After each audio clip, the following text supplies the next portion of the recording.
All right, welcome back. Today we're actually going to clean the faucet that we took off the tower. And we're using something called Super No Rinse. It's a beverage system cleaner that you can get. It's food grade. You can buy it at anyone that distributes draft equipment. And when we open it up, it's a little powder on the inside. And we take one of those scoops and we mix it with a liter or a quart, depending on where you live, of tepid water. So that's not hot and it's not cold, it's just warm. We don't want hot because it could release some of the caustics.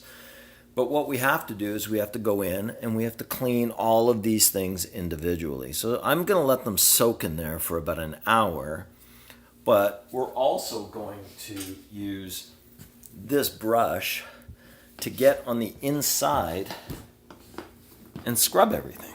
So in this case, what we have to do is stick the brush right down in the nozzle, move it back and forth, just make sure that we get all of the potential gunk that's in there.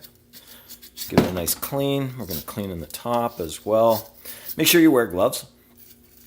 Even though this is food grade, you want to make sure that you're protecting your hands. And just going to give this a little scrub as well.